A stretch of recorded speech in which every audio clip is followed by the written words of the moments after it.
guys, ito yung binabalot ko doon sa previous videos ko. Yung warinab. Warinab yung tawag dito. Iwan ko lang ba sa pagkuan, warinab pag karni yung kuan niya, karni yung palaman niya, rice with meat. Pero ang tawag naman na doon sa dalawang klase kasi ito binabalot sa vegetables with rice with olive oil lang. So tawag doon is yalanji naman ang tawag nila. So ito ay dahon na naluto na siya. So pag kumain ka nito, kailangan mo ng yogurt. Yan, may yogurt ako dito. Wala pala akong spoon. So, mas masarap pa ito sa bunga ng ubas. So, ganyan siya magkain.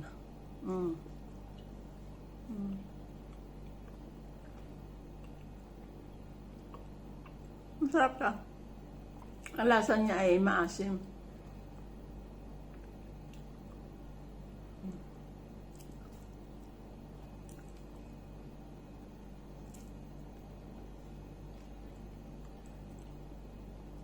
Noong una, nung nasa Saudi pa ako, ayaw ko kumain kasi nga nanibago ako ng lasa niya kasi nga maasim. Doon kasi sa Saudi, ang pinapaasim ng amo ko noon is yung sampalok. Tapos dito is limon. Mas masarap yung limon kisa sa sampalok. Pero ganun pa rin kailangan kasi ito na lasa niya is maasim-asim.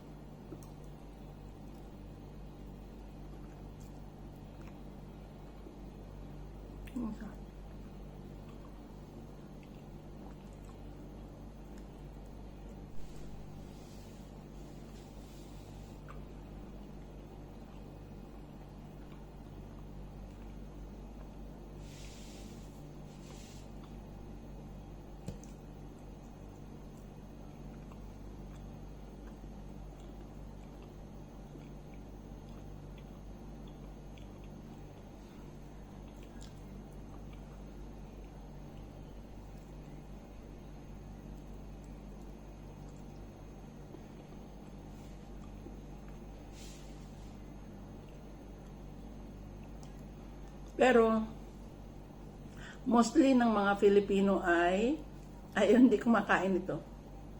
Pero ako kasi lahat naman ng pagkain ng Arab, wala akong pili. Wala rin lahat ng pagkain nila kinakain ko. Pero yung mga kasamahan ko talaga, ayaw na ayaw talaga nito. Ako lang kumakain. Tsaka si Honey. Pero kumakain din sila pag ang palaman niya is mga vegetables lang, yung rice with tomato, parsley, mint, spring onion, olive oil, tapos yung molasses ng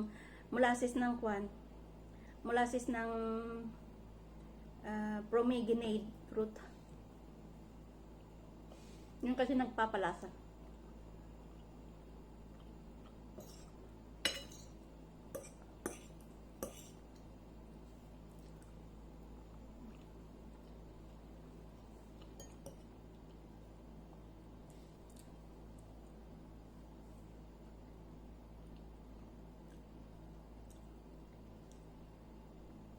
Mga masasarap din naman yung mga ulam ng Arab kung kuan ka lang, kung hindi ka mapili. Meron pa sila ganito yung tinatawag nila na silik. Para siyang, ang laki ng dahon. Para siyang, hindi naman alugbati, pero mahaba siya. Yun, mas mahirap yung lutuin kasi nga, ang nipis ng kuan, madali madurog yung leaves niya. Ito kasi, minsan yung dahon ito, pag hindi mo siya, hindi ka marunong magluto, talagang matigas.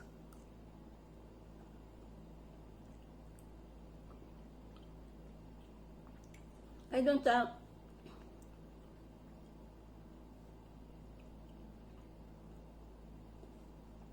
doon sa mga previous na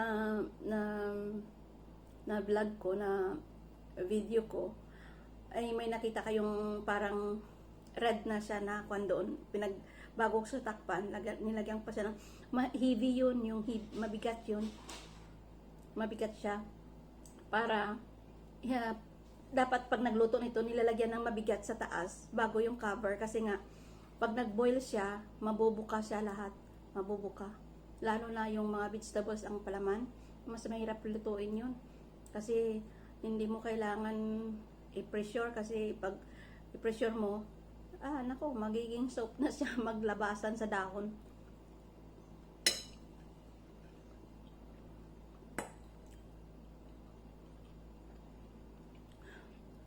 Noong una kong luto nito, marami rin akong nagkakamali na pagluto kasi nga hindi ka pa marunong mag-adjust, hindi ka pa marunong mag-kwan ba.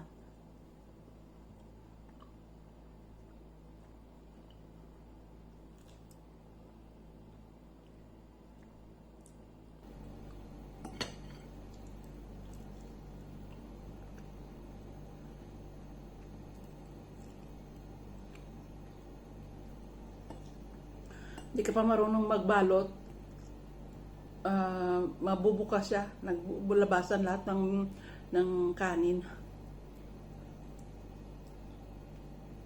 So, kailangan, ito naman, pag kanin at saka pag bigas at saka karne ang ibabalutin mo, pag masyadong, pagbalot mo is, anong tawag doon, yung, pag nagbalot ka ng masyadong sikip, hindi sikip eh, yung bang tight masyado, hindi din maluluto yung kwan, hindi na maluluto yung bigas. So, pag karne at saka bigas lang ang babalutin, medyo maluwang-luwang yung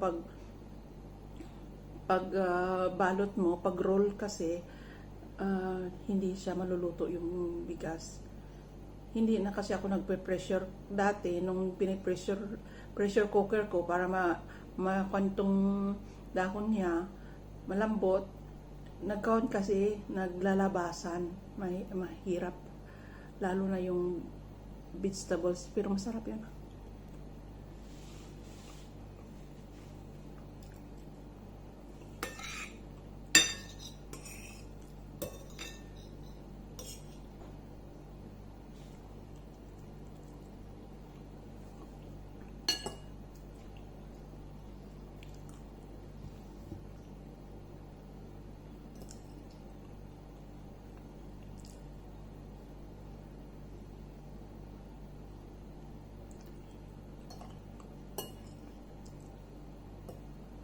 Ito yung partner niya talaga, yogurt. Pag ang warenab ang ulam, kailangan may yogurt. Hindi ko alam ang rason, basta meron niya may yogurt.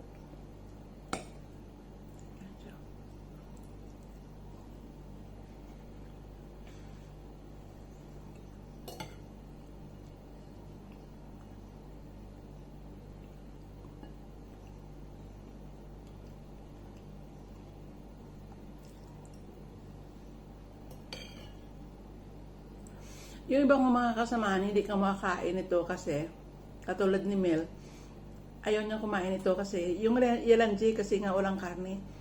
Ang ayaw lang ni Mel kasi, kanyon yung karnero, ang karne. Pag karne ng baka, kumakain siya, nagtatry siya. Pero pag alam niyang karnero ang yung karne na i-mix ko, ayaw niyang kumain. Hindi si Mel kumakain ng karnero. Marami akong mga kasamahan dito for 28 years. Ayaw ng ayaw ng karnero. Kaya mas gusto pa nilang kumain ng sardinas at saka noodles kisa sa karne ng karnero. Pero hindi nila alam na ang karnero ay mas, sabi nila, mas malinis daw kasi yung kinakain nun is grass lang. Kisa sa ayaw nila yun lang ang alam ko, kasi ayaw nila ng baboy kasi nga alam mo yung mga native kasi na baboy dati na mga nung 1940s, 50s, 60s, 70s, 80s, yung baboy na nakakawala-wala lang kasi. So, minsan kumakain ng mga putik, di ba? Na nasa kanal, ayun. So, ayun, mas secured ka. Anong tawag doon? Hindi ko alam. Basta, yung karne ng karnero at saka baka. Saka kalabaw yun kasi nga, kambing kasi grass ang kinakain nila.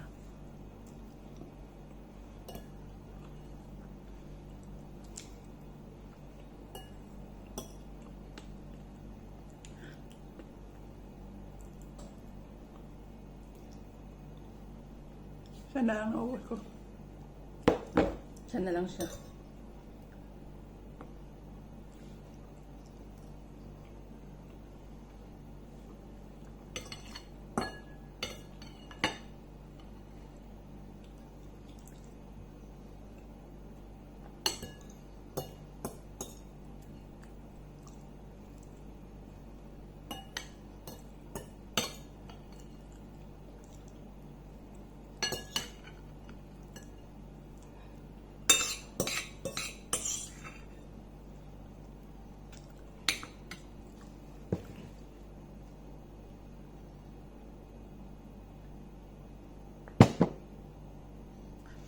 So, that's it. Ang aking demo, demo ba doon?